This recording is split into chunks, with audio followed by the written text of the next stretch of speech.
achieving the right to vote with the passage and ratification of the 19th Amendment in 1920.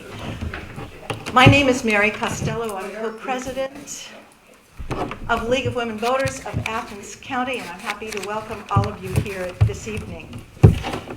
League of Women Voters of Athens County has partnered with League of Women Voters of Ohio with the support of Ohio Humanities to put on this event. Ohio Humanities is sponsoring a number of these events around the state, correct?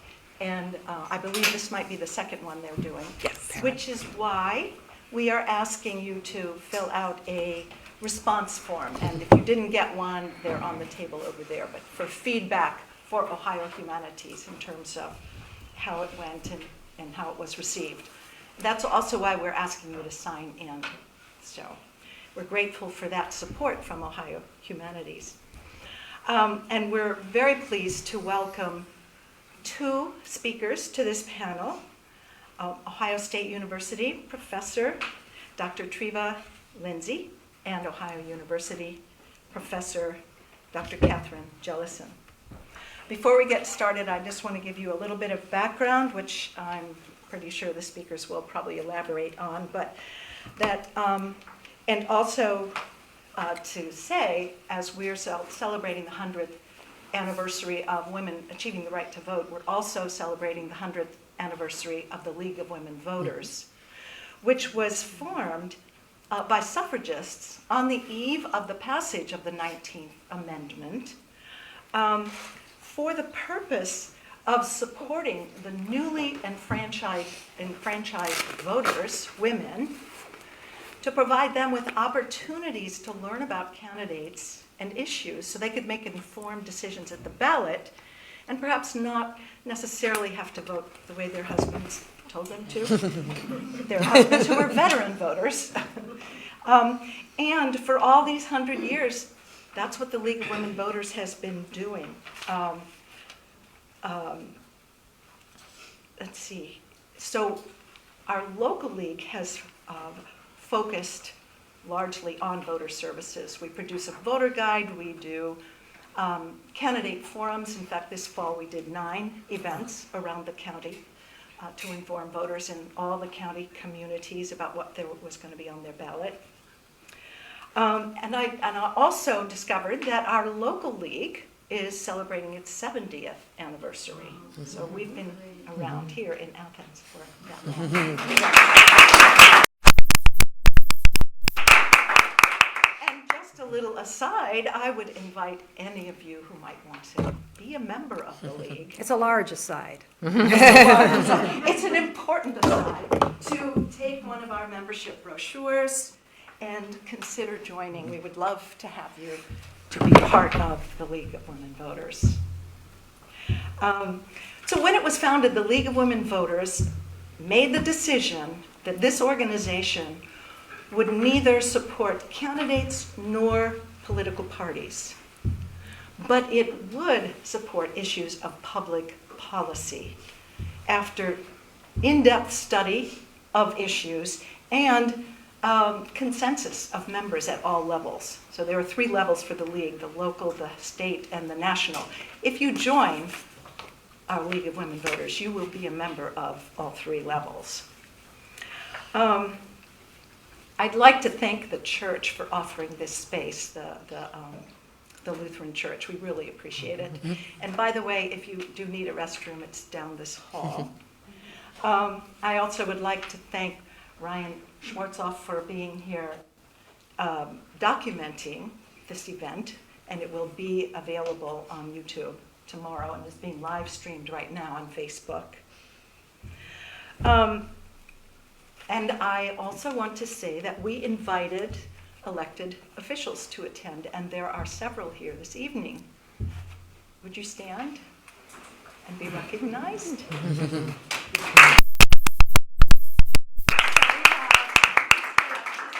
People don't know. Lenny Eliason, who is County Commissioner, and Lisa Eliason, who is City Law Director. Right.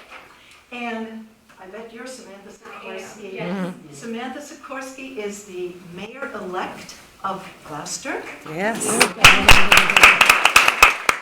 And Gary Gooseman, who is mayor of Amesville, and we're very pleased that you're here.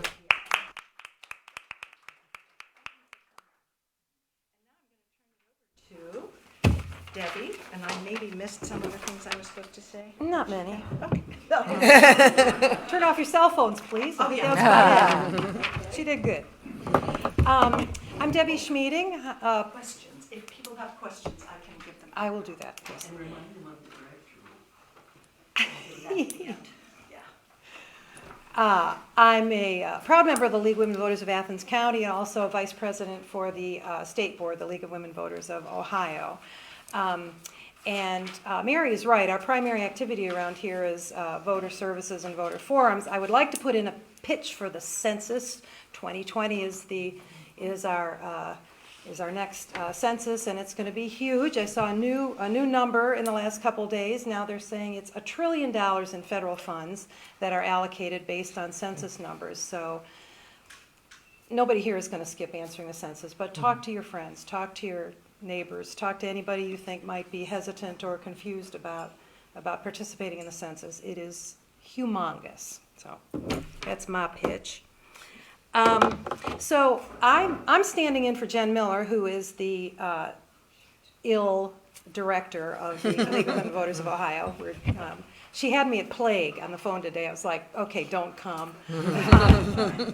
I'm pretty much a conduit for some already established questions for our two speakers, and then there's an opportunity, and so they're gonna do a little talking, but there'll be an opportunity for you all to ask questions. We'd like you to write them down. If you've got a question, raise your hand, and Mary will bring you some writing implements and things like that. So we're welcoming. We have plenty of time. We welcome questions from the audience, and that's where some of the best questions come from, for sure. So that's it. With that, all that in mind, what I'd like to do is turn it over to Dr. Lindsey, Dr. Jellison, and I just ask you to talk a little bit about yourself. I think you should go first. All right. You came farthest. All right. So, good evening, everybody. She said, my name is Trevor Lindsey, and I am a professor at The Ohio State University, as I've been told to say many, many times in my tenure here. But I was actually speaking with them earlier. I have a longer history with Ohio as a state. I'm from Washington, D.C. originally, but I went to Oberlin College. And so I have a very long history in Ohio. I'm a registered Ohio voter and a member of the League of Women Voters, the metropolitan area in Columbus, and had the privilege of being at an institution in undergrad that had a large history in terms of suffrage activism. And so I ended up writing my first book about Black women in Washington, D.C., and one of the chapters in that book actually focuses on Black women suffragists and thinking about the movement. And my book goes through the ratification of the 19th Amendment, but also kind of the complicated history around the 19th Amendment as it pertains to Black women in the United States and the long history of activism that leads to that moment. And so it was really important for me when Ohio Humanities Council and the League of Women Voters reached out to think about what a commemoration would look like. And how do we create a guide for people to really think through these issues and think about the importance and the significance of this commemoration while also acknowledging some of the tensions, the conflicts, and being better historians collectively. I'm a historian by training, so I'm always wanting people to think about history. I'm like, if you look at the historical record, right, that's something you'll often hear me saying. But often what that means for me is that we get a sense of where we are right now, that it gives us a different kind of literacy for understanding a current political moment, a current political climate, and how people are approaching things. And so in conjunction with my colleague and former professor, Carol Lasser, who's the other co-author of the guide that you got here and a reading list that we compiled, we wanted to make sure there was an accessible public history for this commemoration that acknowledged these tensions, that talked about some of these extraordinarily dynamic women, but to also think about suffrage activism in a way that really talked about the ordinariness of it in certain ways, that isn't just about these exceptional commemorative moments, but also about the women and men allies, in this case, who were on the front lines and doing that kind of work, who were hosting events at their homes, who were hosting salons and organizing conventions, making sure the word got out about different events and things like that, to make sure that history isn't erased amidst these kind of signpost moments, right? The 19th Amendment is this great moment that we can rally behind and celebrate, but there's a lot of work that gets us there. And we'd hope that the guide, again, we have videos, books that are accessible for children, there are pictures, that really is a range of people to think about the important historical moment that the 19th Amendment is kind of a culmination of, and everything that happens after that, so that we're still having conversations about voting, voting rights, access to voting, ensuring that people are educated voters, which of course is part of the tremendous work that the League of Women Voters does. And so it was a no-brainer for me to be part of this, because of course as a professor I need more work to do and need more research to complete, more guides to create, but I'm always excited about the opportunity to engage with the public outside of the journals, which only 10 other professors read, to engage with the public about something as important as voting rights and to think about that in a historical context. So this has been such a labor of love to do this and to be going to different parts of Ohio that I never got to travel to as often, although Athens, this is my third time, and connect with communities and have these robust conversations. So thank you for inviting me to be a part of this conversation, and I really look forward to our discussion and to hearing your questions. Excuse me. Thanks, Treva. You're going to get tired of seeing me this year. I'm Katherine Jellison. I'm a specialist in U.S. women's and gender history, and I have been teaching that subject matter at Ohio University since 1993. And I am designated as the coordinator for all suffrage centennial events in this entire part of the state, so southeastern Ohio, working with the Ohio History Connection. For those of you who don't know, that's the more recent name for the Ohio Historical Society. So you will be seeing me probably at several commemorations of the adoption of the 19th Amendment. And I am filling in for Carol Lasser, who is Treva's former professor at Oberlin, and with Treva, as she said, created the reading list and the guide that we're distributing this evening. So, like Debbie, I'm a filler-inner, but I really look forward to our conversation here this evening. I just met Treva within the last couple of hours, but I know we're going to be a dynamic duo we here. got this. Yes. And I love her energy, and we found out we have a lot of ideas in common about why the right to vote is important and why we should talk about its history. Yes. Thank you. Okay, so I think stretching. Maybe if I stand up a little bit. Okay. So the next, we'd like to hear a little bit about terms. Okay. Suffrage, intersectionality, some of the terms you're going to be using today, and what's the background of those? Do suffrage, yeah. Well, well, suffrage means the right to vote in political elections. And oftentimes, I fear that when we use that term, suffrage, we are speaking only of women's suffrage. Because when people talk about the suffrage movement or the right to suffrage, I think popularly most people think in terms of women's suffrage. But of course, suffrage has been a long time coming for many populations in U.S. society. And as Treva and I are going to talk about this evening, it's also a misconception that all women obtained the right of suffrage in 1920 with the 19th Amendment. So that's certainly a piece of information we want you to take with you this evening. And did you want to take intersectionality? Sure, yeah. Intersectionality, sorry. And I'll take suffragist, suffragette. Sure. Okay. So intersectionality. So one of the key things that both the League of Women Voters and Ohio Humanities Council wanted us to do was take what they call an intersectional approach to this commemoration. And why we use the word even commemoration versus necessarily celebration, because there's still folks who are left out of the conversation around accessing the right to vote.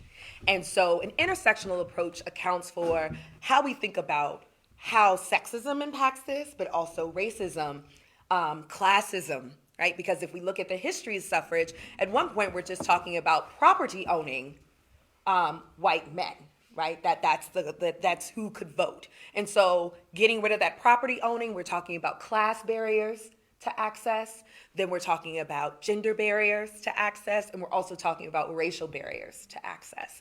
And so those terms, when we take an intersectional approach, we're looking and saying, okay, women's suffrage. Well, which women? Mm-hmm. Right? And how do we account for the importance and significance of that with holding in tension those that were left out of the conversation and those who were not the women who women's suffrage is often referring to in doing that. So when we say intersectional, it's accounting for the various barriers that one might face in relationship to accessing something, right? So in this case, we're talking about the elective franchise, suffrage. So what are the barriers that are in place? Property holding, got rid of that, right? Then we talked about race barrier, but specifically just with men, because we hadn't gotten rid of the gender barrier, right? That's the 15th Amendment.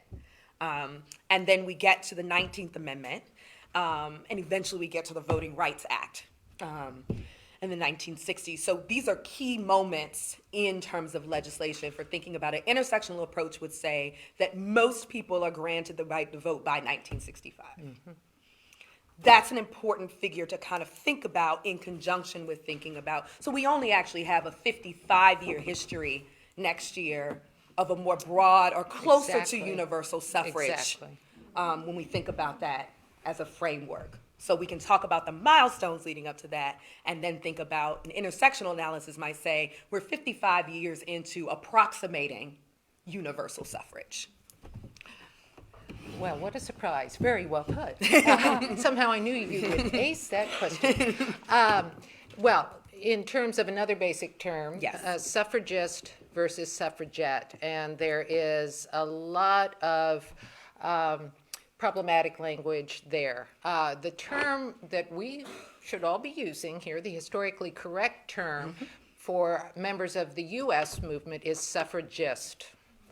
Take that jet right out of your lexicon. I'll explain the origin of the term suffragette. As I assume several of you know, there was also a thriving suffrage movement across the ocean in Great Britain at the same time as the U.S. suffrage movement. And the women who were active in that movement called themselves suffragists. And then a male opponent of women's suffrage tried to put them down and wrote a story in which he referred to the women who were working for women's suffrage as suffragettes. I was thinking of a good way to explain this. The school I went to as an undergraduate, we were the Tigers. That was our mascot. But whenever the women got on the court to play basketball, they were called the Tigerettes. All right? So it was a way to diminish what the women were doing. The real Tigers were the men's basketball team, right? These were just the Tigerettes. And so this was a put down. This was a put down by this male journalist in calling the suffragists suffragettes. But the radical suffragists in Great Britain decided we're going to embrace that term and take it as our own and proudly wear that term that was meant as a put down of us, okay? So in the US, though, that was never accepted. It was considered this is still a put down. Even the most radical of the suffragists here said, we're not going to do that thing of taking the put down term and, you know, reconfiguring it and giving it a different kind of power, we might say today. Yep. But the US suffragists never did that. And so we need, always when you're talking about the US context, use the term suffragist. Any other terms on the list? Oh, we may run into some, but here's the next question. How have movements for gender and racial justice historically worked together and conflicted? What can we learn from that today? Do you want to go first? This might Okay. Yes. Though we know these questions are coming, they're still like, ooh, that's loaded. So as I was thinking about and preparing today, one thing I thought about, so in our guide, of course, one of the big moments that we start with is the Seneca Falls Convention of 1848, right? Which is seen for many people as like the beginning of feminism, which is an interesting, we could have another conversation about that. But it's often seen as this marker in terms of how we discuss suffrage, women's suffrage in the US, and women's rights more broadly in the US. And while it's a really important moment about 170 years ago, there's something that happens 10 years before that that's really important in terms of galvanizing activism among women. And that's actually the Anti-Slavery Convention in 1838. And many of the people that we think about in connection to Seneca Falls and suffrage activism in the late 19th and early 20th century are present there, including Lucretia Mott, right, who's a recurring figure throughout suffrage activism. And in there, it's also a space, unlike Seneca Falls, where there actually are Black women who are there. There are women of color, there are 5 women of color that are at this convention. It was very important to organizers that Black women, formerly enslaved and newly free women of color, were present there to talk about both abolition, because it's an anti-slavery convention, but also there's language around women's rights that's also burgeoning there. And a lot of the women that we know of as suffragists, the names we might know, actually cut their teeth in activism around abolitionist activism, around anti-slavery activism. So if we think about that early on of kind of racial and gender justice, and that idea that those are always separate because it presumes that in race that all the people are men, and that in gender justice that all of the people are white women, right? Exactly. And racial and gender justice would mean, so what do you do if you're a Black woman in that space? Is the right to vote a racial justice thing? Intersectionality. Right, so you have to be thinking about both of these, which is why you find quite a bit of overlap in these movies. And then those who are like, you know, you do have pro-slavery suffragists, not as many of the ones that we tend to think about, but that does exist. You have tensions that emerge once Black men have the 15th Amendment and are granted the right to vote. There are tensions that emerge that are very visceral and never really get, I wouldn't say solved, but they don't, that it's not, the relationships that had formed, interracial relationships that had formed in the movement are really fractured by that and never fully recover from that. And it's important to think about how these parallel struggles, and we use them as parallel as opposed to constantly intersecting. That those who are invested in anti-slavery movements were also involved in suffrage, who are also thinking about temperance, who are also thinking about lynching eventually, who are thinking about what becomes like family planning. I mean, there are all kinds of movements that have these intersections and that beg the question, how does race fit into this one? How does gender fit this one over here?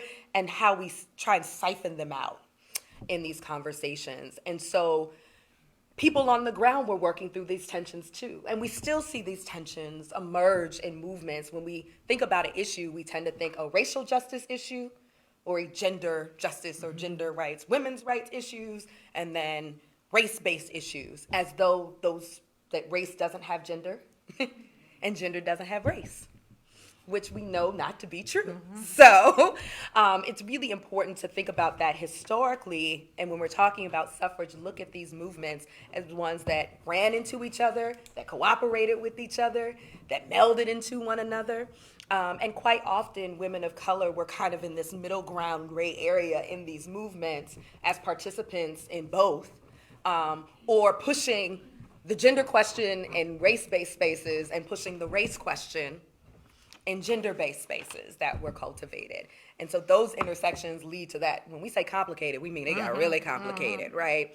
And effectively, what we see and consistently in history is that we still have these questions about whether something is race or gender, and not necessarily thinking about the intersection of those two things and how we think about movements. And suffrage is no different as we think about it. And voting rights, even in 2019, still have questions about what are the barriers that may exist for women voting, for women of color voting, for poor women voting. What does that look like? Who is being accessed? Rural voters, right? All of these different categories of access. So we have to think about these things as together. I was thinking as Treva was speaking of a title of a collection of essays that I'm sure Treva's very familiar with, and I wrote it down to make as you were talking, to make sure I got the title exactly right. All the blacks were men and all the women were white. Yeah. But some of us are brave. But some of us are brave.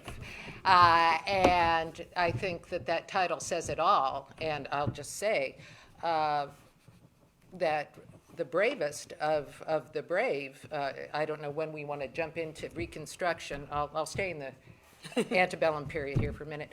But, you know, another thing we need to think about is that women exercised a political identity even when they did not have the vote. And so I'm thinking about black women during Reconstruction who would attend, you know, the political rallies even though they didn't have the franchise, and were witnesses said the most active political players even though they didn't yet have the vote. They were very brave in the face of, as you can imagine, backlash, violent backlash oftentimes.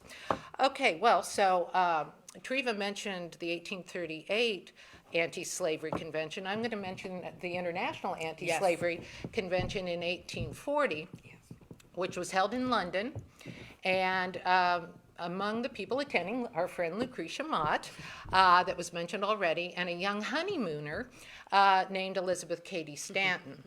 And a couple of my current students are in the audience, and one of my former students, and they have probably heard this story before. In the 19th century, you know, privileged people who could take honeymoon trips, they didn't treat them as romantic getaways. Instead, it was an opportunity for the young couple to introduce themselves to each other's friends as a new couple, and so they would travel around to family and friends. And the man that Elizabeth Cady Stanton had just mentioned was active and very active in the anti-slavery movement. And so on their honeymoon trip, they attended the world's anti-slavery, the International Anti-Slavery Convention in London. And when they got to the convention, Lucretia Mott, who becomes one of Elizabeth Cady Stanton's mentors, and other women who'd been long time activists in anti-slavery and abolitionism, were shocked when they were told, you cannot sit on the main convention floor, you have to sit in a separate ladies' balcony, and you cannot speak. Right. And so there was a man who was way ahead of his time as a white man of this era, William Lloyd Garrison, an abolitionist, who said, I really see that intersectionality for one thing. He said, I truly believe there shouldn't be these kind of barriers for anyone. He was a very rare 19th century white American male who believed in social, political equality. And so he said, in solidarity with the women, I'm going to go up in the ladies' balcony too. He's the only man who did that. And so Lucretia Mott and this young honeymooner, Elizabeth Cady Stanton, said, you know, here we are, you know, political activists, and we're here with some of the most forward-looking progressive men, only one of whom joined us here to protest the injustice that women have been so vital to the abolitionist and anti-slavery movements, and yet we're not allowed to be full players. maybe women need a movement too for themselves. Now, I'm not saying that Lucretia Mott and Elizabeth Cady Stanton were the first people who saw that there were ways in which white women's rights and status were connected with that of women and men of color. The Grimke sisters, of course, who were longtime activists in abolitionism, had raised gender issues along the way.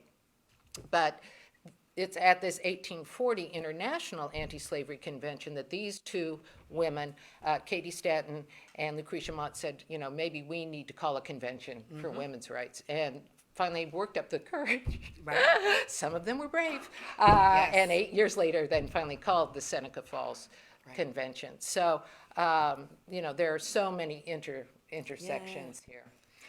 And I don't know, when do we want to move on to the Reconstruction Amendments, talking about...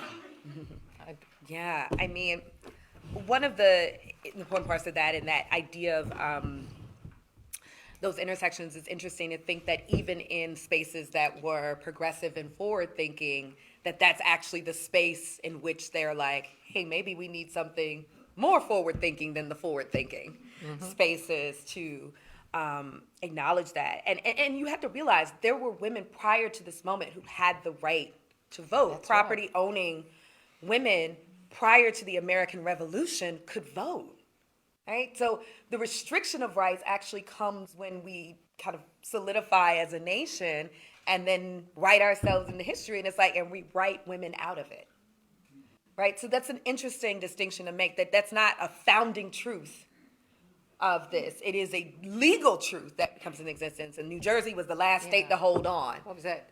Jersey girls. 1807. Yeah, they held on to the right until 1807. So just to put that into context, to say that when we think about what happens when we get these founding documents that are our liberty documents, right, our rights documents, the Bill of Rights, the Constitution, that now is when that point when the subordination of women in the political process really comes into existence. That initially there's actually a more equitable, not fully equitable, clearly we're a slaveholding society, and property less women couldn't. And owning property was still an extraordinarily rare thing for a lot of women, but it's not as rare as we think it is when we get into the 19th century, and it's far less likely because it's also stripping other rights away from women. So earning your own wages, inheritance laws, professions, pursuing education. These things actually being the guardian of your own children. Right. The legal guardian of your own children. Was so not so that really comes in after we have a document that's about the rights of men, right? That's an interesting distinction to always make. So you're fighting to get a right you once had. That's and very something good that's point. taken away. And then you move into, right, the Civil War, this thing, as we know, that is a reckoning for the nation and thinking about the nation's trajectory moving forward, and post that, the amendments that arise out of that, right? The 13th, 14th, and 15th Amendment are seen as this block of Reconstruction Amendments that abolish slavery, reduce what we consider equal citizenship or equal protection under the law, 14th Amendment, and the 15th Amendment, which enfranchises all men. So regardless of race, creed, color, etc. And this is the fracture point for suffrage activism in a way that it's pretty unprecedented because of Black Men Union Vote, you see there are some very visceral, racist reactions to that. There are some reactions that are more measured, but still like, how are they getting the vote before us? And so we start seeing this hierarchizing amidst a movement that had, in many ways, really tried to ground itself in thinking about universal ideas of suffrage at some point being possible. And then now it feels competitive. And who gets it and who doesn't, and what does this mean? And a pretty virulent racism emerges among some within the suffrage movement. There are those who really start focusing in on states' rights to kind of chip away at this. There's some who still remain committed to this. And then there are kind of Black women in the middle of all of this. Like, okay, my father and my husband can vote. I still can't. But my father and my husband, who are people who share space with me and are now recently emancipated or newly established, so actually have a better sense of my political condition. So I might trust them to represent my political interest more than someone else, and you see these tensions arise. And there's still even black women who are upset with this amendment because they were hoping for universal suffrage as well. So you see splits in organizations. You see a reconvening of a national organization that's attempting to move towards this. But when we get to the 19th Amendment, and it guarantees women within that, but doesn't really think about the racial dynamics of this, you see once again that kind of deflation of this idea of interracial cooperation that emerges, that brings back some of the tensions that we saw right during the Civil War and Reconstruction era. Because there's a way that rights then are pitted against one another. If you get rights, you don't get rights. And this model of a scarcity of rights versus an abundance of rights, right? And who has access to them becomes a very contentious issue in this context. Very quickly, I just wanted to throw out a few facts. Yes. You beautifully talked about the tensions and the competing philosophies and this idea of scarcity of rights versus abundance of rights. But I wanted to provide a few facts to show this, some practical ways in which these competing ideas played out. Okay, so the 14th Amendment establishes birthright citizenship. All persons born or naturalized in the United States are citizens, okay? That's in the first section of the 14th Amendment, and it's in the second section that the word male is introduced, and that's about supposedly securing African American male voting rights in the former states of the Confederacy. And anyway, as we know, that was eventually prevented by the Jim Crow laws, et cetera. But that was hopeful language there. All persons born or naturalized are citizens. Well, what does it mean to be a citizen? Right. Do you automatically have the same rights as all other citizens? So that's 1868. 1870 is, of course, the 15th Amendment that Treva mentioned, which gives black males the right to vote ostensibly. Right. And it says that you cannot be prevented from voting because, of race, color, previous condition of servitude, but the word sex is not included there. Several women, including Susan B. Anthony, decided to challenge the legitimacy of that leaving out of the word sex in the 15th Amendment and actually attempt to register to vote or vote in the 1872 presidential election. Susan B. Anthony did that in her hometown of Rochester, New York, and then was arrested and had a $100 fine for illegally voting as a woman. Another woman who attempted to register to vote that same year was a woman named Virginia Minor who lived in St. Louis. And she, of course, was also disappointed that women weren't included in the 15th Amendment. But she was going to take the 14th Amendment and say, but I'm a person and I was born in this country, so I'm a citizen, shouldn't I have the right to vote? A man named Reese Happersett in St. Louis, who was, the registrar at the place where she would register to vote, said, you cannot register to vote, you're a woman. And so she said, but I'm a citizen. That 14th Amendment said I'm a citizen.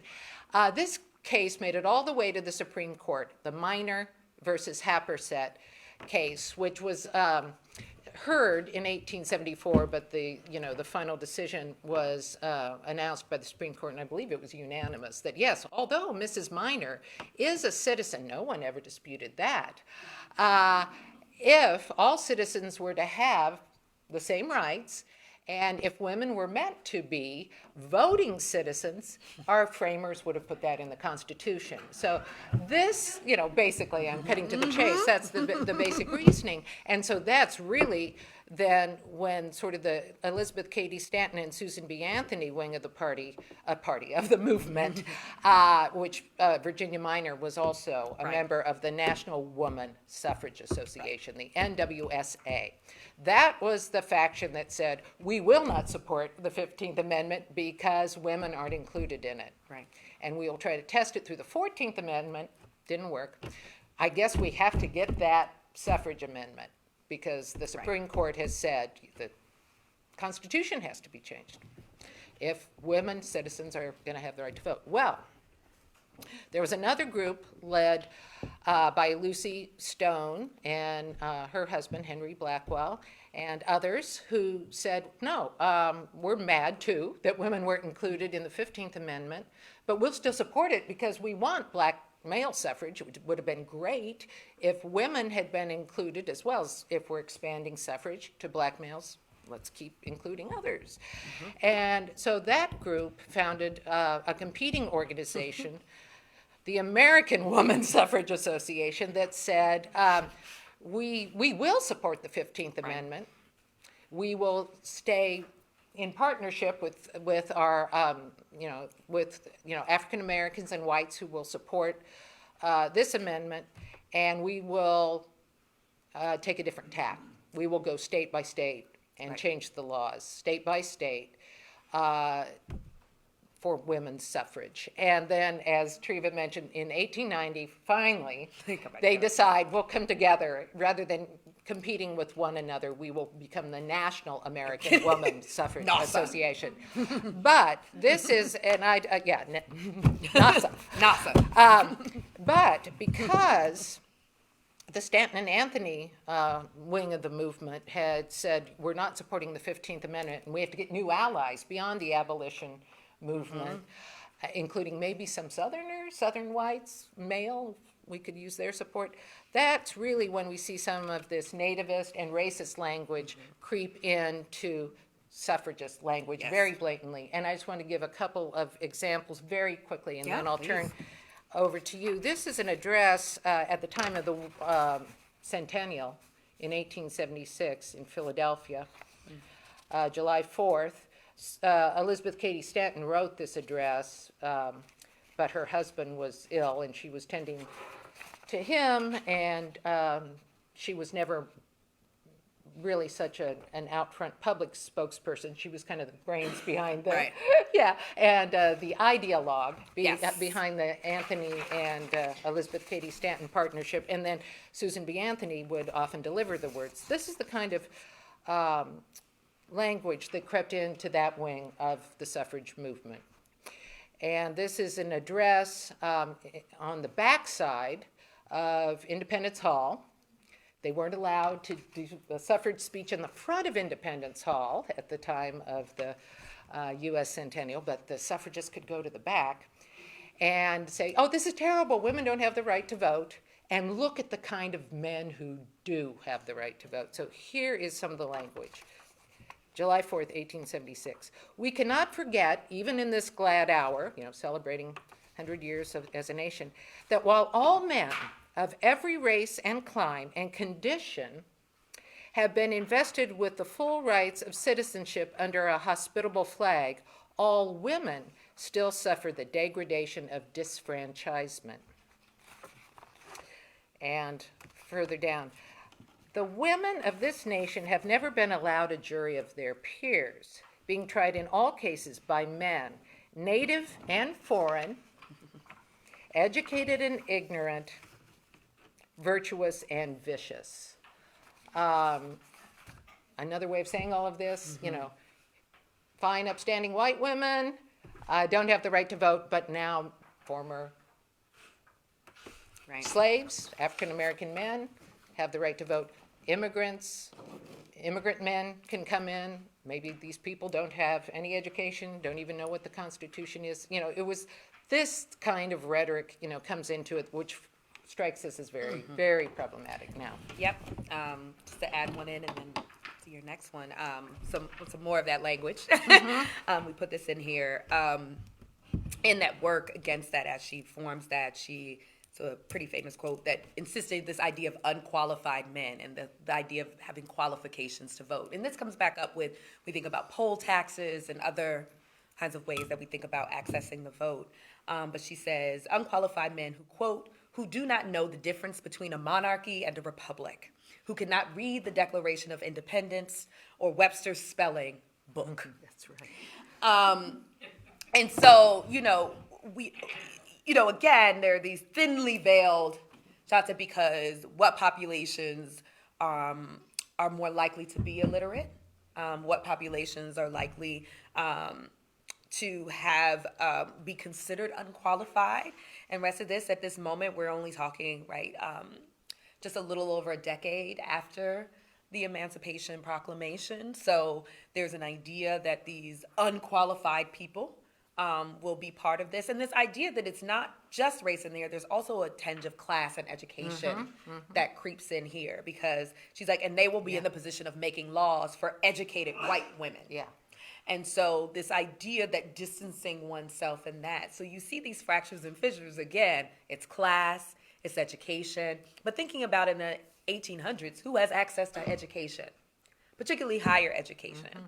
I mentioned I went to Oberlin earlier. One of the reasons that I went to Oberlin in its history, of course, it's the first school to have, continuously running school to have an open admissions policy. So if you were a black woman graduating in the 19th century from college, You went to Oberlin. you went to Oberlin, right? So I'm in a pretty amazing tradition of black women, but even women more broadly, who were going there. But the idea that that was still a very privileged group of women who were formally educated. And a lot of that is class. So even though there are black women who are, it's black women who have fairly considerable resources, are usually free women of color, or descendants of free women of color, were never enslaved. So one of my favorite activists that I write a lot about, Mary Church Terrell, it's someone, but she's also, her family becomes millionaires, right? So she's fairly exceptional in certain ways. So just to keep that in mind, that race is a really big way that we think about suffrage activism in the complicated narrative, but education and class are equally important. And this also goes into, because it's naturalized and birthright citizenship, that, the late 19th century is also a new wave of immigration into the United States. And so who's going to be able to vote out of these new people, right? These nativist arguments that also emerge among suffrage activists are really important to think about too. So there is, racism at play, there's classism, there's kind of educational elitism, as well as xenophobia, right? Kind of anti-immigrant sentiment that emerges with regards to voting as well in the late 19th century. So it's like, we fought this war for emancipation and this, and then we realize, oh wow, we still got a ways to go in thinking about rights for people and what citizen will actually mean. Who's your favorite suffragist? Oh, this is so hard. I think I'm gonna change it every time I do it too, so I That's can fine. introduce another We don't one. The one I'll say right now is just because I'm thinking about her a lot and there's been a lot of attention to her. So I'm gonna say someone really obvious, but I think it's one of the lesser parts of her legacy is Harriet Tubman, who was a very committed suffragist.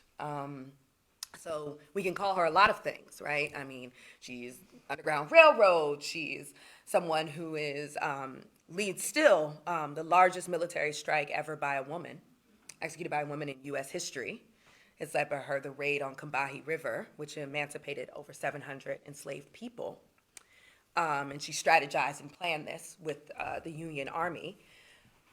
And she's, this compelling figure that may or may not end up on a $20 bill, but is certainly on stamps and is on doodles on Google, right? There's a movie out about her, and it's like, she's kind of like a superhero for a lot of folks.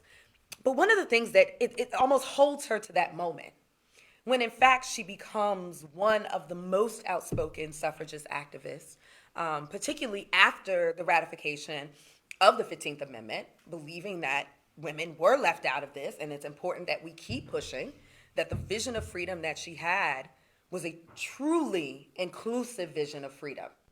And so suffrage becomes really important to her. And she's also one of the first, what we would consider age activists, right, to thinking about caring for the elderly.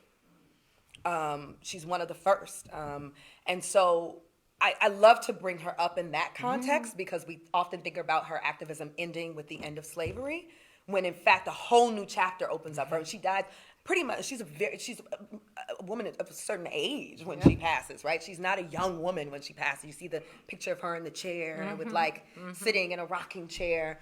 She's active to the very end in terms of these campaigns. She's still talking and organizing and working with people and using the connections she made during her travels on the Underground Railroad between Maryland and Pennsylvania to really galvanize around suffrage and to use her kind of celebrity, of that note, right, because there's a kind of a lore about who she is, to say, yeah, I was fighting for the freedom of my people, but there's a whole bunch of people who still aren't able to be free in the way that our Constitution believes in. So she was what I call a critical, what the scholar named Alamisha Tillett said this, and she really identifies Frederick Douglass in this context, but I put Harriet Tubman in there as a critical patriot. She believed in the ideal of what the U.S. could be and that the possibility of rights for all was possible. And so her vision was very much so about that. But she was very critical about the slowness with which we were getting there. And so she took a very urgent, very fervent, what she considered very religiously guided, principled. She's someone who is also someone who talks about Christianity as the source and strength of her conviction around this, that these are inalienable rights, not from a state, but for her, a higher being, from God. And so she felt that this was her purpose to do this kind of work. And so she saw suffrage as part of that it was something other than a right. It was something more than that would guarantee a new vision of what freedom could actually mean, that we actually hadn't seen freedom in the U.S., that she died saying she had not seen freedom in the way that we think about it. How about you, Katherine? Well, one person in the audience won't be surprised because we've been doing directed readings about Ida B. Wells, later known as Ida B. Wells Barnett. And I'm like you, Treva, that I think probably, if Debbie were asking me this question every day, my answer might change from time to time. But because I've been thinking about Ida B. Wells so much lately and working with one of my students on a project on the history of lynching and how gender plays into that whole phenomenon, like Harriet Tubman, I think probably people who know about Ida B. Wells think of her more as an anti-lynching activist. Absolutely.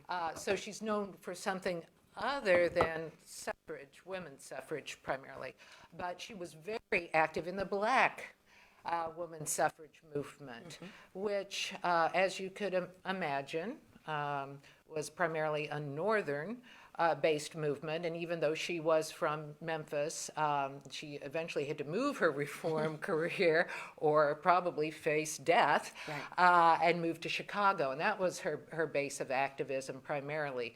Although, in her career as an anti-lynching activist and spokesperson, she did eventually come back to the South to deal with a situation of racial injustice in which some young African-American servicemen were accused of a crime they hadn't committed.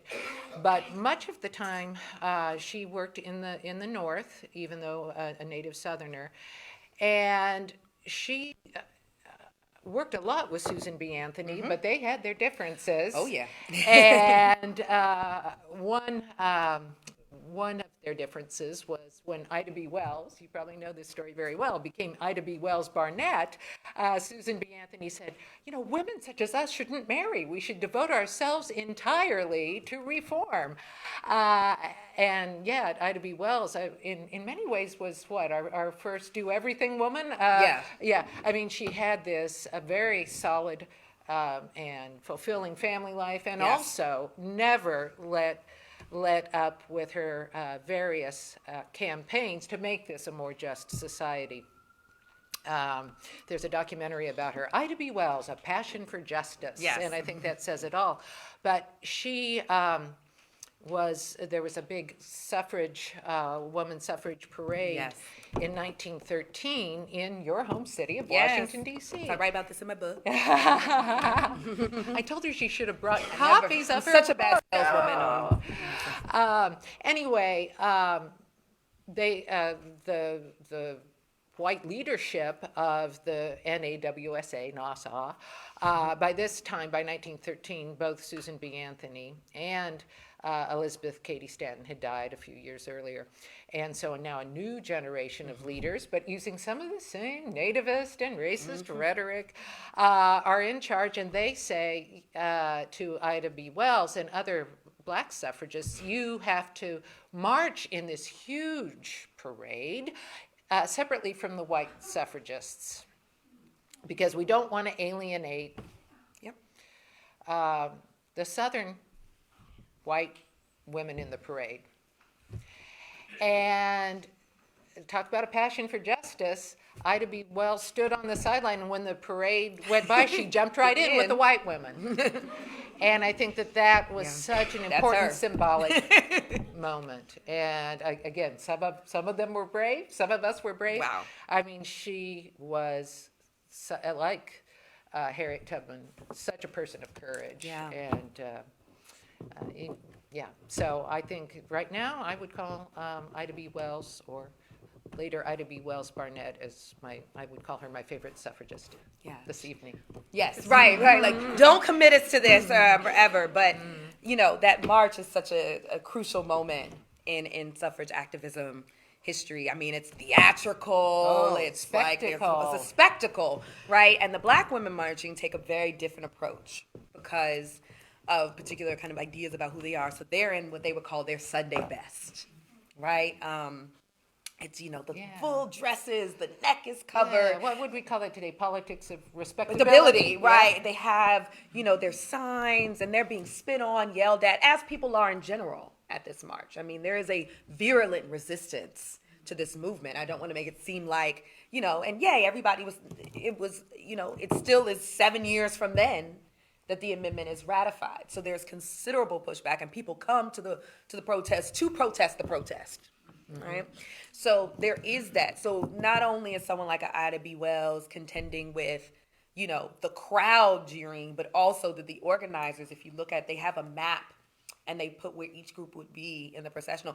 The black women's delegation doesn't even show up on the map of this. So finding images of this when I was kind of writing this chapter was really a struggle in doing this. One of the ways for sorority I belong to, it was their first public act is to march in this march, which is the sorority that Mary Church Terrell is a part of. And so they have their banner. So that image is in Howard University's archive because they took an image before they went to the march, but there's not an image of them at the march because of this. Because there was also this kind of erasure, even sometimes with folks historicizing the moment. So if you read like the major Washington paper, you hear the spectacle, the horse, the this. And then if you're reading like the Washington Bee or the Colored American, which are outlets for the black press, you hear a totally different story of what happened and a reflection from Mary Church Terrell about what happened. And so even in the same historical moment, you have two completely different records of what happened and how that was imagined. And of course, but everyone knows the Ida B. Wells story. Because she really does just bum rush and make it into March with the Alpha Club of Chicago for this. And there's a rumor, I couldn't substantiate this in the book, because it's believed that Mary Church Terrell, though, was initially marching with Delta Sigma Theta, that she also moved up to the front with one of the Washington contingent under the cover of some of her allies. I cannot prove this, but nothing about who Mary Church Terrell is tells me that she fully consented to march in the back. Nothing about who she is, what the archives say about her, her papers, extensive papers, because she wrote. She knew we were going to be studying her one day, right? So she kept a really extensive record of herself. And so there's nothing that would lead me as a historian. This is where I have to just think about, imagine this. I mean, when she's 80, she's still on picket lines with signs and her big winter coats and things. Like, she's amazing. I cannot imagine this audacious woman being like, I'll just march back here. Yeah, right. Right? It's hard for me to believe, but I can't prove it because Yeah. there are no pictures. Treva raised something earlier, and what you just said made me think again how long-lived many of these Oh, yes. activists were. Incredible.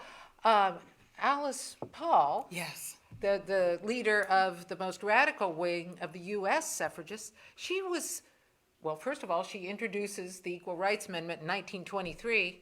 Yes. She's still alive during the second campaign that many of us in the room remember. She doesn't die till 1977, and Yes. she's still on the picket lines.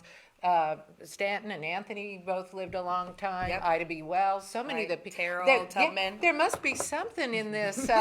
Getting active. Yeah, in this activism passion. that lengthens your life. Yeah. Yes. Right, so pay attention, people. So can you talk a little bit about how the power of suffrage, the power of the ballot changed women's lives and the whole country in general? Well, I mean, you have a whole new population of people voting, right? Some of this is just a kind of, I always say that sometimes the common sense answer is the best answer, that now certain things can end up on political agendas, certain candidates that would never have been considered before are now possible because you have an expanded electorate. You have people who are asking questions about now what can the vote mean? Right? That the vote we think of as this stable thing that has meant one thing across time, but people associate their votes. If we were to go around the room and say, what does your vote mean to you? For anyone who's eligible in the room to vote, I bet we would all have different things that really, what is the thing that gets us to the polls on election day? What is the thing, right? Beyond a candidate, beyond that, what is the thing that assures what we say, that responsibility, that right, that privilege, how we language that? And when you have new electorates, we see different things happen, different kinds of amendments, legislation, bills, candidates that come forth. When you have a more inclusive electorate that looks like the population. So you start to see bills that are proposed that think about the family in a different way. That think about things like equal pay, that think about, you name an issue, and I say this broadly, that is of importance to any person. And now when you have different persons in the room whose interests hadn't been represented, suddenly now these interests have a political weight that they didn't have before that. What you also immediately see is you see more candidates, women candidates, and we're still, again, this is a relatively short history if we think about this. 100 years in the context of like history is actually a short amount of time. There are people who are still living, who were living through an era in which women didn't have the right to vote, right? If we think about that, so to have that and to see we have still a really long way to go in thinking about what that looks like, what representation looks like, and getting there. But you certainly see a surge in women candidates, especially at local and state levels, is where you see the most immediate kind of impact as we think about the 1920s moving into what becomes kind of what we know as the women's liberation movement or the formal second wave of feminism. That there are candidates running, there are issues that are on the ballot that hadn't been there before. So I think that's one of the immediate impacts on this, and that people have to think about what voting means. And as we see, as the rights movement for voting rights continues after the 19th Amendment, and this particularly becomes around civil rights activism, that's about the right to vote, what that's going to mean. And you see, we have visuals of the violent responses to the demand for voting rights for African Americans in the 40s, 50s, and 60s, right? Selma, the nation becomes aware of just how violent the response can be to attaining this right. So I think that there's a consideration of what is it that you imagine that a group is willing to be, I always say hate dying for, because they didn't like choose to die, but being killed for this thing. And so I have to ask myself, what does voting mean that someone would put their life on the line to secure it? which means something so much more than just a privilege that we have or something guaranteed by a historical document, that it actually means something affectively as well as effectively for people on a register of like, I feel this and I know it's important for me to exercise this in this way. So I keep that in mind a lot as someone who's an active voter now and tries to encourage people to vote, of the pained, violent, sometimes deadly struggles that there were to vote, and those movements to vote. And it cultivates activists, it cultivates politicians, it cultivates policymakers, it cultivates new kinds of voters who think about informing themselves differently. So I don't think we can ever undervalue how significant this activism is and was. And the dangers to these women too, fighting for the 19th Amendment. There's violence there too. There are threats against their lives. They have to think about family differently because of their activism and investment in this. So if something is that of great risk to people and people still chose to show up, what must the vote mean? So we were talking about this at dinner, that if the opponents are so set against certain people having the vote, that shows you right there how important it is. And talking about if some people are willing to put themselves physically at risk, which again, as Treva said, was so obvious in the civil rights movement, and Goodman, Cheney, and Schwerner, and so many other people who were murdered and abused, trying to make that Voting Rights Act of 1965 a reality. Right. And many of the suffragists put themselves at great physical risk. I feel like I'm up here giving a total shout out to your hometown of D.C. Good place. This evening, because I consumed myself a bit for this evening. I'm wearing, first of all, I'm wearing a T-shirt that I got at the National Archives exhibit about the suffrage movement, which is very good. Yes. And does an excellent job with intersectionality. Yes. Very good job. And it's called Rightfully Hers, is the name of the exhibit. And it's up until, I think it's January 3rd, 2021. Yes. But this is I'll stand up for a moment. This is a woman from the end of the suffrage struggle, so, circa 1920. And here is Thomas Jefferson, his ghost, looking over her shoulder as she takes his language, all men are created equal, and she amends it to say all men and women are created equal. So this is the main poster advertising that exhibit, and so of course I had to buy a T-shirt. But more importantly is the pin I'm wearing on it in terms of physical sacrifice. Also, in Treva's hometown is a museum called the Sewell Belmont House. It's on Capitol Hill, and it was the headquarters of the National Woman's Party, which was Alice Paul's breakaway group from the NAWSA. The radicals, which represent about 10% of all the suffragists by the time we get to about 1916 to 1920. Anyway, those were the women who had the around-the-clock, pickets in front of the White House. These are the women who were, breaking the laws, engaging in civil disobedience. And were being arrested. Officially, the charge was that they were blocking traffic by blocking the sidewalk in front of the White House and the Capitol building and other places. But when they went to jail, they said, we're political prisoners. Why should we be arrested for protesting that women don't have the right to vote and protesting for women to have the right to vote? So they would go on hunger strikes and be force-fed, which was apparently a terrible physical experience. You know, they would put a tube down the nostril and into the stomach to force feed women who were on hunger strikes. It was emotionally and physically horrible experience. But they didn't want these women to die in jail and become martyrs for the movement. One woman had martyred herself in Britain, jumped in front of the king's horse on Derby Day, shouting votes for women. They didn't want a martyr figure here in the U.S., similar to what had happened in Britain.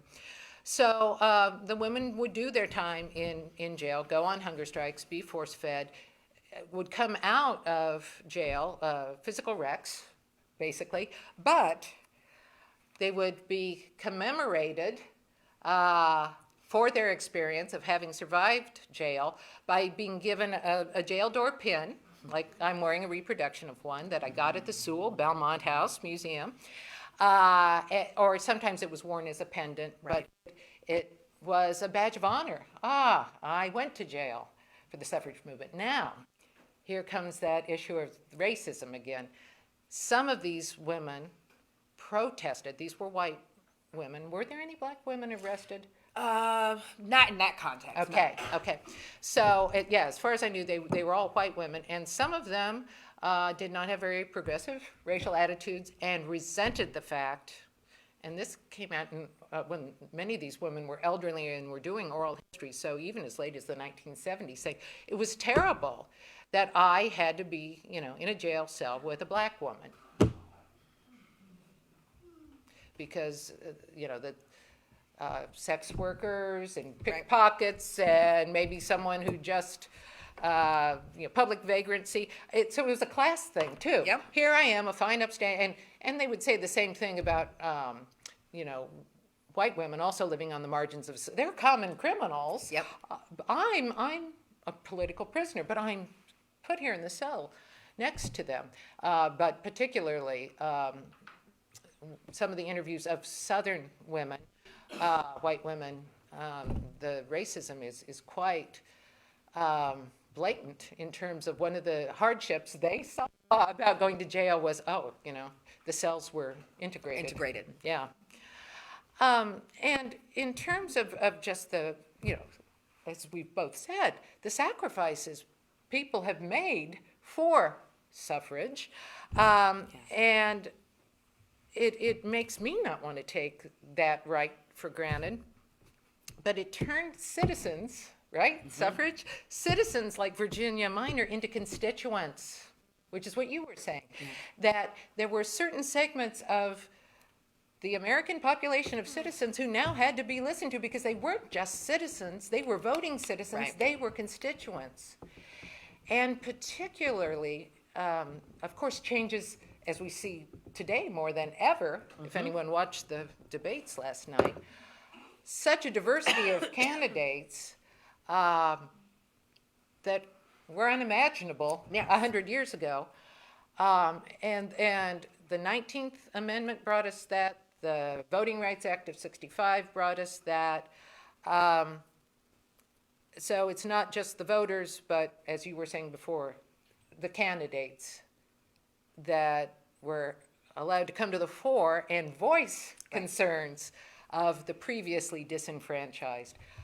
The 19th Amendment makes a huge difference, but I come back to one of your first points. Boy, it's 1965 that makes such a huge difference, and that's also when our immigration, 1965, also when our immigration laws were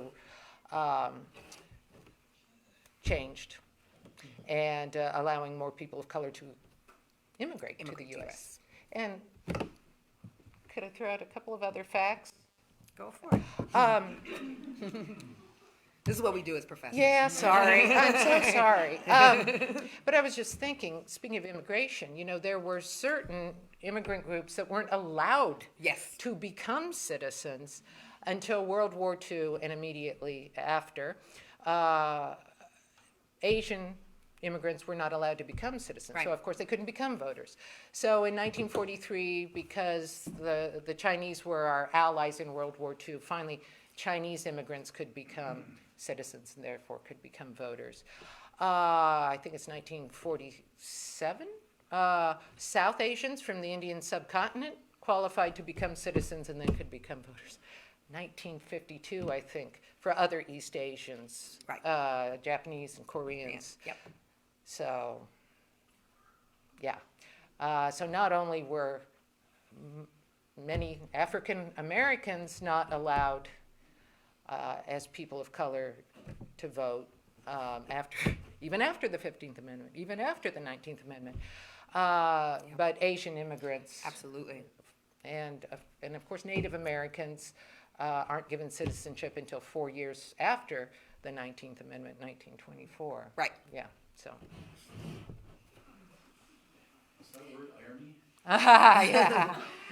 Yeah. So I think we just ditch the idea that you write down your questions. We're a cozy little group. What questions do you have for Treva or Katherine? Both. Yes. Was there any record kept of how many women actually did start to vote? And was it just enormous turnout, or did it slowly build, or what was the pattern? Go ahead. Well, I don't know statistics. I don't know statistics off the top of my head. Do you? I don't know the statistics off the top of my head, but I do know, just in general, was there any? What was the trend? Well, I'll say this.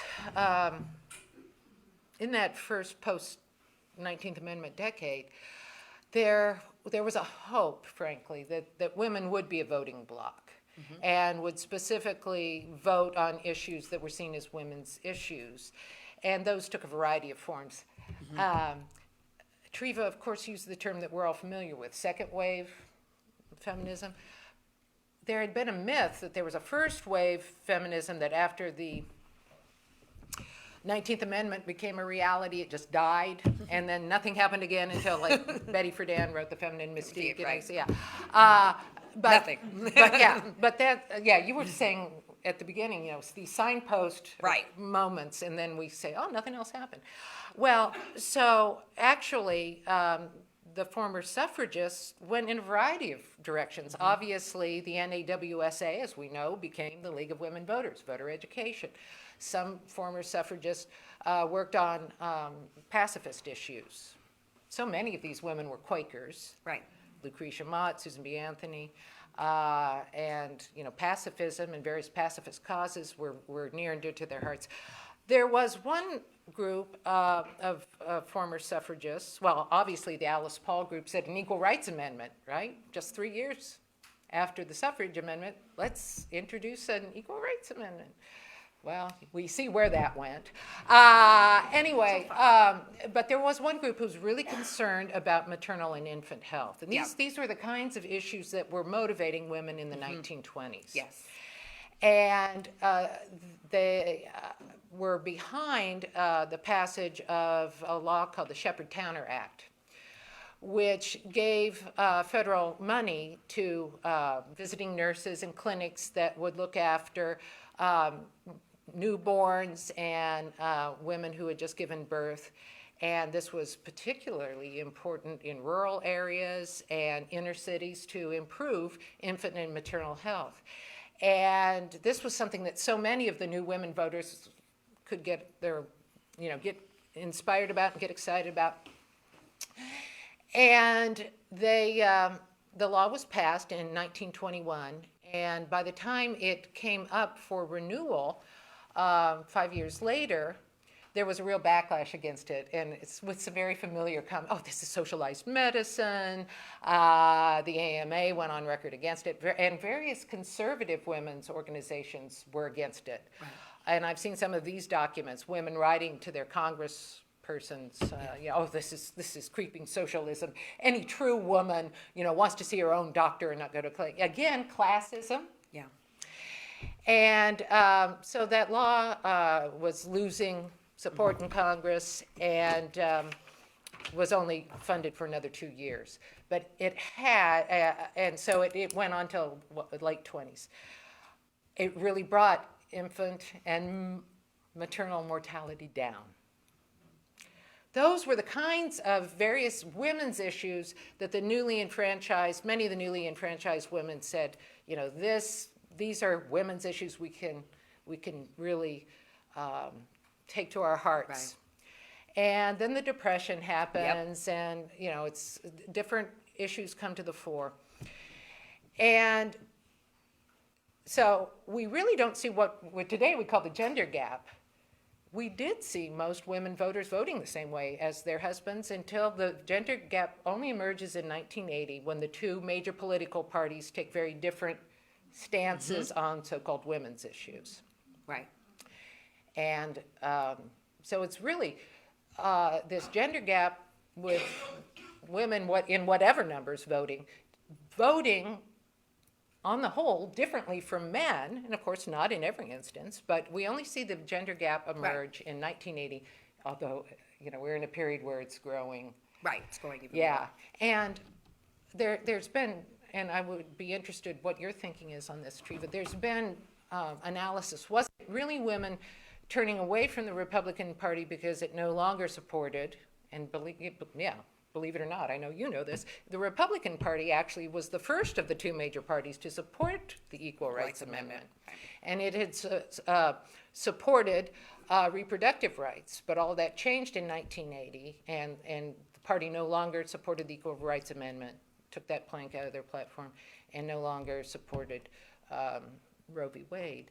And so was it women turning away from the Republican Party, or another theory is more Southern males gravitating to the Republican Party after those changes were made in the party platform? So I think we're living in a very exciting time in which to discuss these issues, because that gender gap that women in the 20s thought that they would see emerge, and there would be specific issues that really galvanized women and got them out to the polls, that was shut down rather quickly. Yeah. And only emerged in recent times, and we're living in a time when it is such an obvious gender gap. Only thing I would add to that is you do see that important part of the numbers change, right? There are women who are enthused to engage in the elective franchise, but that it doesn't differ from their household is interesting. So outcomes aren't as different. You more see that in terms of the kinds of legislation, activism around certain issues that emerge. And then the Great Depression hits. And so it is this different moment because priorities really shift in that moment. And that within a sort of period, then it's followed by World War II, right? Which is a really interesting moment for thinking about how women show up in the nation. And you get your Rosie the Ribbon. You get all of these kind of interesting moments, which is why I'm always when people are like, it was suffrage and then nothing again until the feminine mystique. I'm like, so just women just stop? Yeah. Talking, moving, engaging, doing things seems kind of off, right? I don't see a 40-year, we did that, y'all, so we're just going to take a break for 40 years being what's happening, because something has to prompt that moment into happening, right? Some precipitating events have to happen. And so that split that we see, where you actually start to be able to think about women as a distinct voting bloc, is a relatively new phenomenon. But there was this perception, perhaps, that enfranchising women would produce a very distinct bloc around electoral politics, and that actually isn't what happens. As it pertains to elected officials, the more distinctions you see are around specific kinds of policy issues, bills, and initiatives. And those tend to still be impacted a lot by class, by education, religion, region. All of those things have important, and depending on the issue, if not more significant, impact in terms of how we see women showing up as voters. But there is, there are people who are dressing up and going to the poll. There is an enthusiasm. I don't want to take it away from that moment. This was for people, a thing that you had got taken away, and now it's back, and you can go. But then you see that household voting is more what we become accustomed to. So percentages look fairly similar, though the number of people voting increases. Any other questions? Yeah. How long did it take the 19th Amendment to pass? Let's see, well. Right. Okay. It's first, okay, yeah, ratified, just a couple of years, actually, but when I say just, it had first been mentioned in the Declaration of Sentiments in 1848, and almost didn't make it in, except the black man there, Yes. Frederick Douglass, said, no, we keep that in. Right. And still, there were several people who didn't sign on to this founding document of the 19th century women's movement because giving women the right to vote was like the most radical possible thing. So 72 years from that point to 1920, but is it late? It's right after World War I that both houses of Congress vote in favor of the amendment. And a big turning point was that the majority of suffragists, that 90% that weren't the Alice Paul followers, supported the war effort and were showing that they were good patriots for the Red Cross, this and that. And President Wilson had finally come out in favor of the amendment. And so both houses of Congress vote in favor of it after World War I. And then it has to go to the states for ratification and had to have the 3/4 of the states. Right. Of course, we only had 48 states then, so 36 states.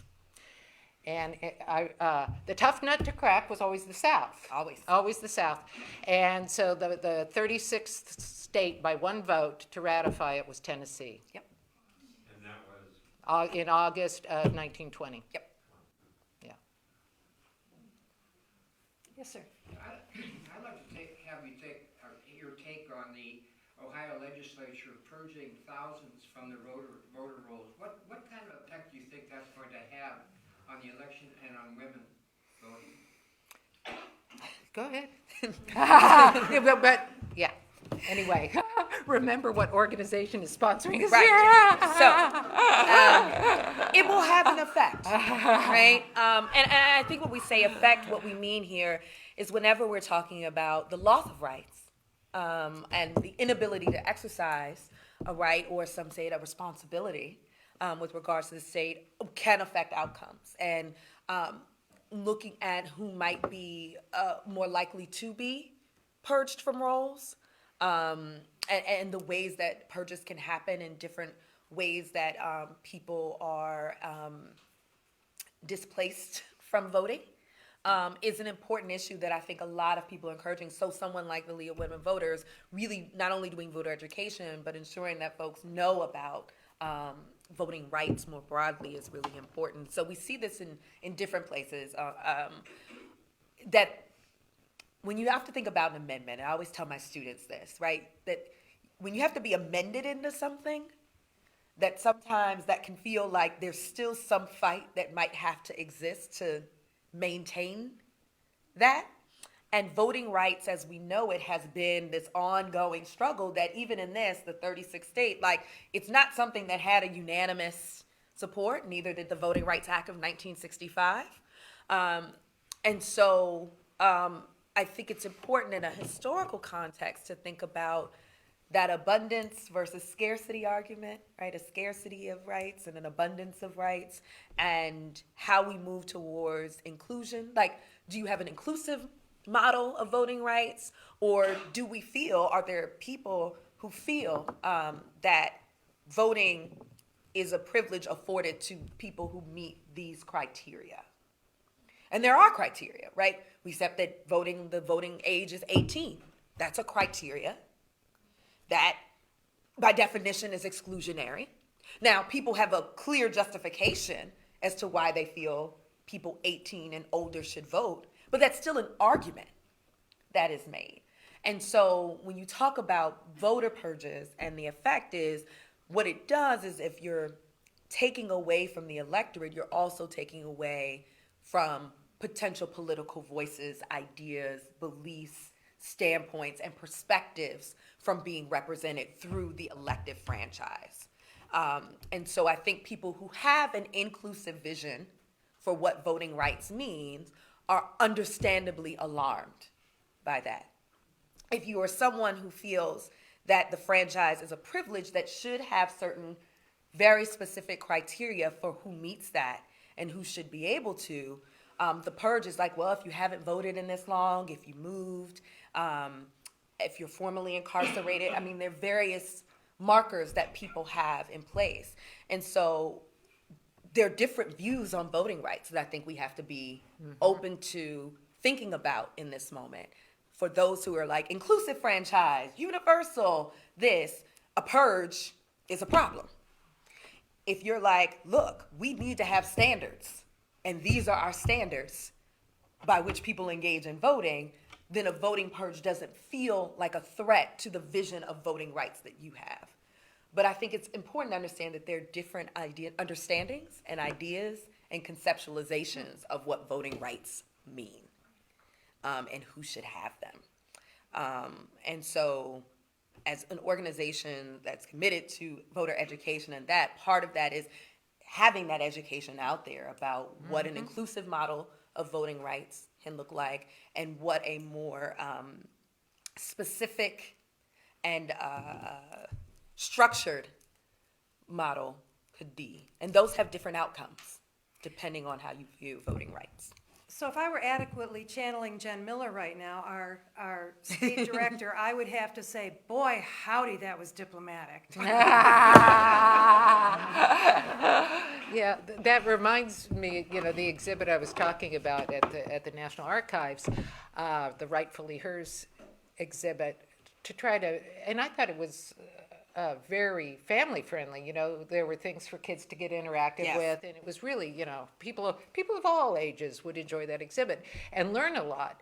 But the closing panels were about current voter suppression campaigns, to try to tie this history. Why should I have walked, through this big exhibit about women's suffrage?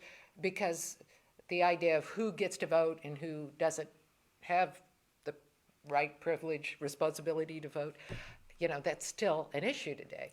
And, speaking of being nonpartisan, I had a backstage tour of the exhibit with a couple of the curators. This was back in June. And they said that they had gotten flack for that last part of the exhibit. They said, this is too political. Right. Now think about that irony, John.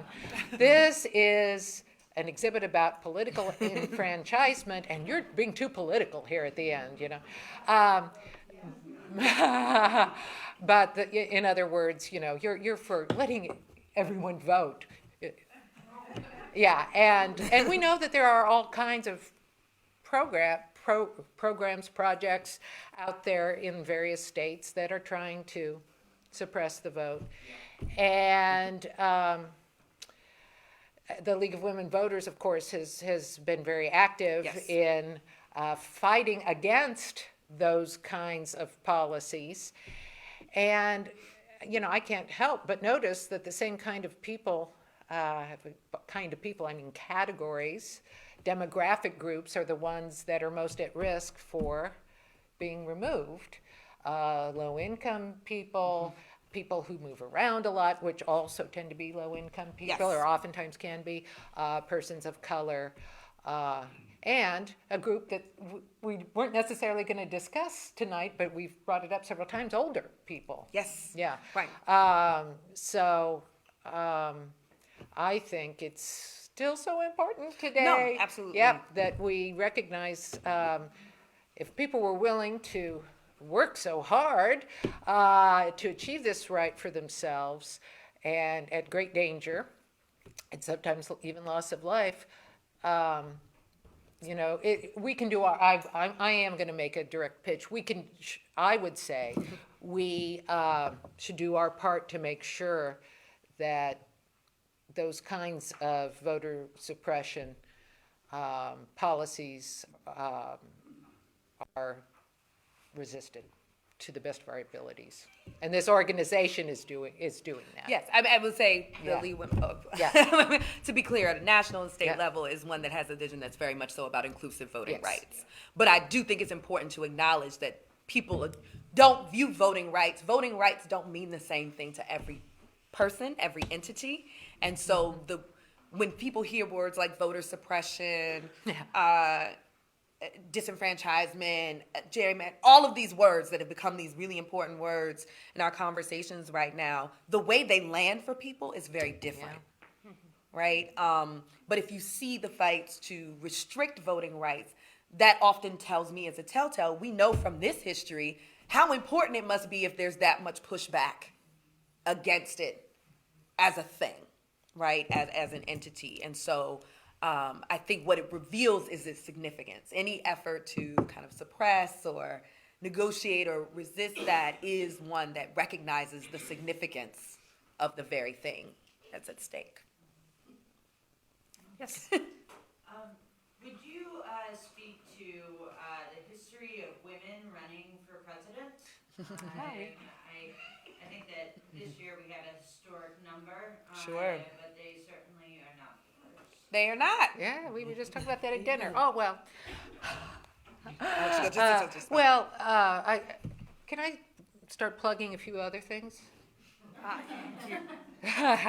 Sure. Okay. We trust you. There's a traveling exhibit that the Ohio History Yes. Connection is sponsoring, and I was one of the consultants for it. So, of course, I'm making sure that we get it here in Athens. And I have the dates here from March 16th through April 26th of 2020.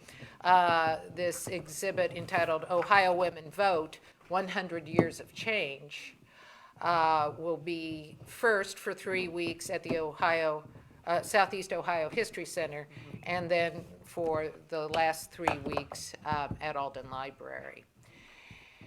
And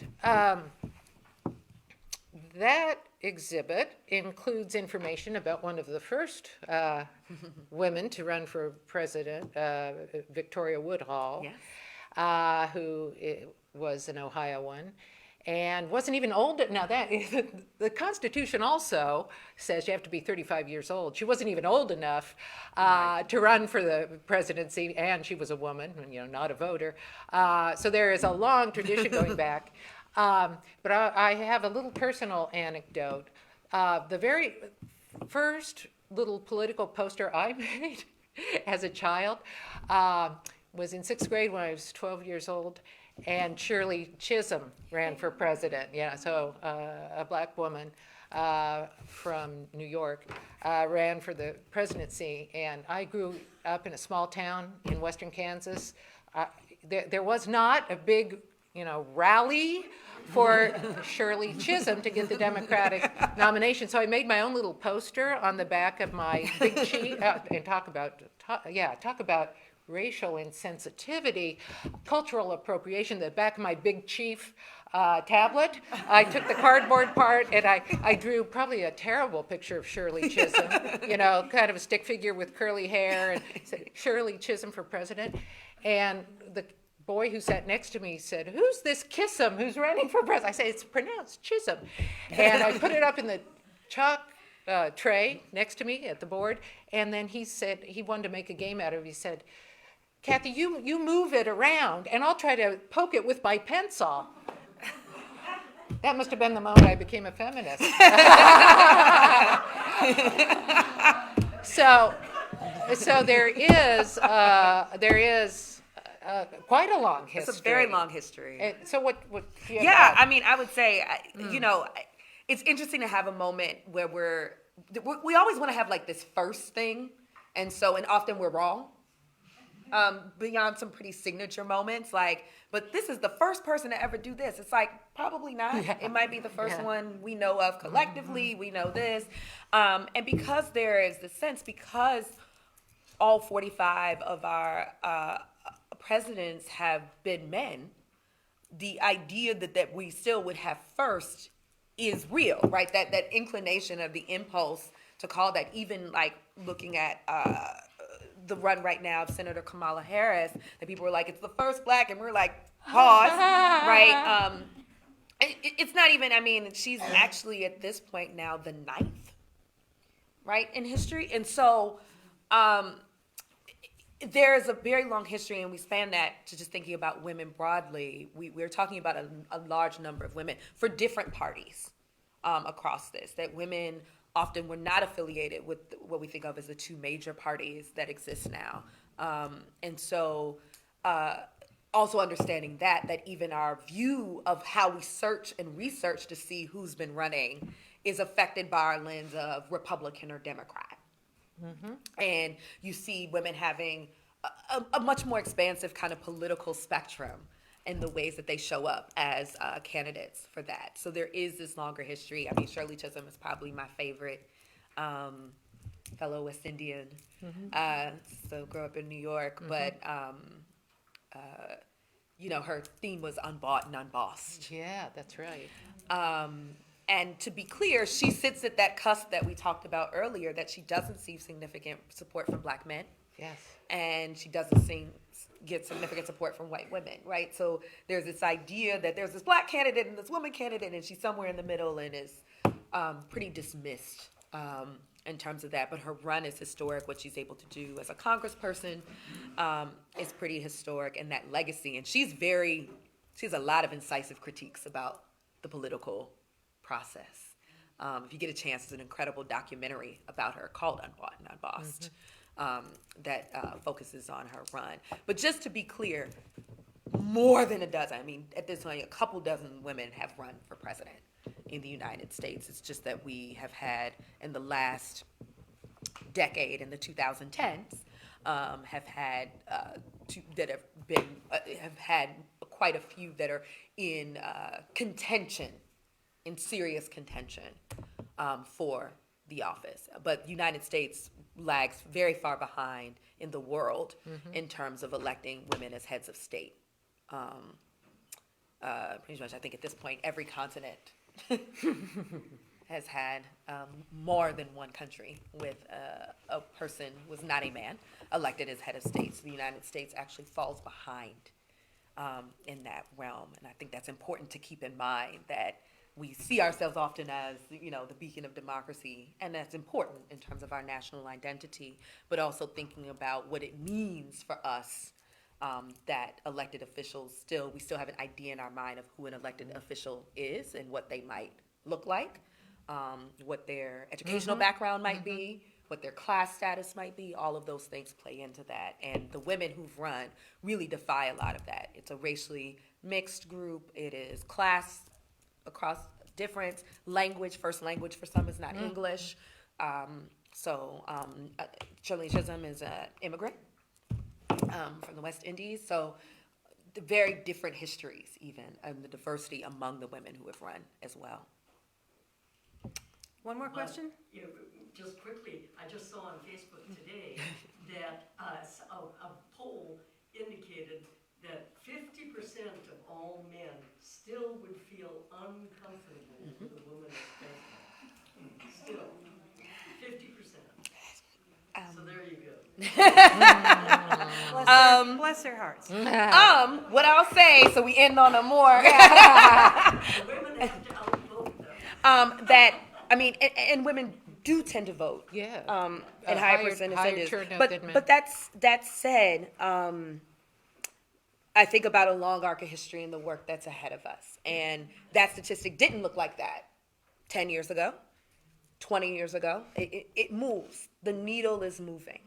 I also always wonder who they're polling in this, because I would ask, men in my life, have you ever been polled? And they're like, I've never been polled. I don't care. I just want somebody who's going to be president, going to be good, whatever it might be.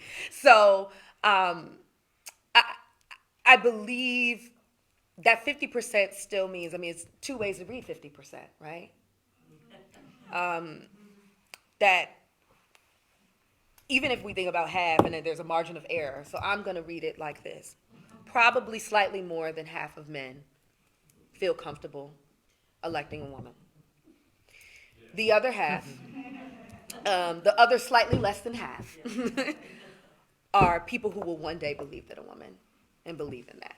As an activist, as an organizer, I think it's our charge to believe that work is ongoing, that from that position of the League of Women Voters, of an inclusive voting thing, that I want every candidate who comes across a ballot to get fair consideration based on the values they bring, the policies they put forth, and all of that. And I think that continued work is really important. I mean, that's where we stand in voting rights, ensuring that candidates are getting a fair shake, that we're looking at this, we're addressing all of the different kind of biases that impact how we vote.